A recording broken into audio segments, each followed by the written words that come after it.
The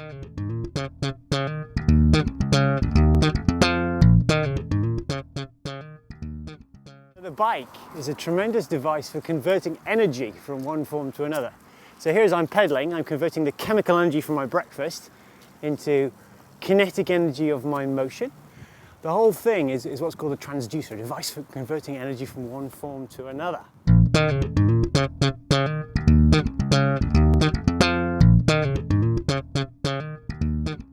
Inside the polythene bag have then... Well, he's an unbelievable professor.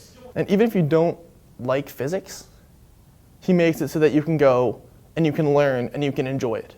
I do magnetic resonance imaging is my research, and that's something that only happened by accident. I did my undergraduate degree at the University of Cambridge and accidentally met my PhD supervisor there, accidentally got into his research area.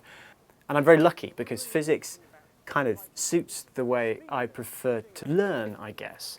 Because I'm very interested in visual demonstrations. I'm quite a visual learner, so I like to see visual demonstrations. I like to see stuff happening. Physics is really well suited to that, and I try and transfer that into the classroom. You often feel diluted as a student in the crowd of the lecture theater, but in some way he was capable of making us feel like we were learning as if we were a small group of students.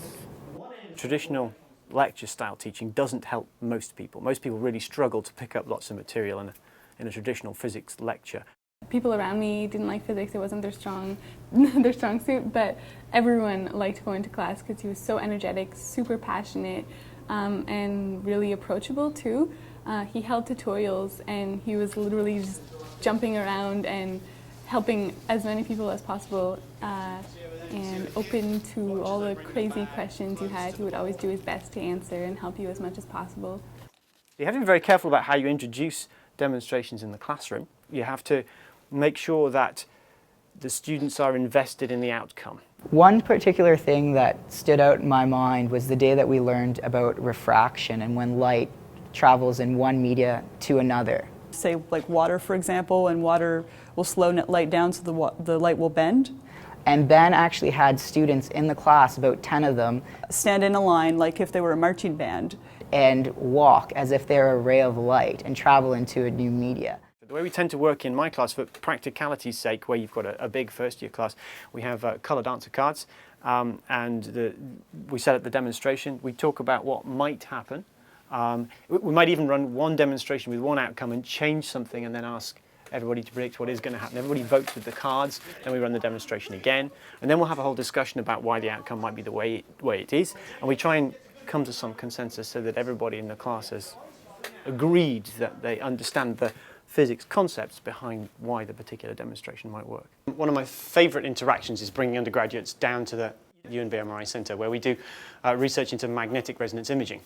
The physics department here is a sufficiently small size that actually we can combine the research and the teaching activities, which is a really nice finesse. But also the research informs what you say in the classroom and informs how you set up demonstrations and things like this. So there's lots of stuff I teach even in first year that are actually very closely connected to my research area.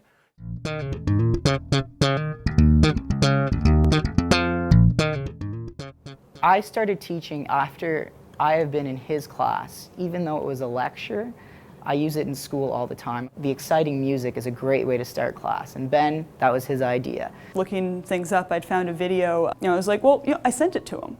I don't think I do that with a lot of profs, but I knew that he'd think that's really cool.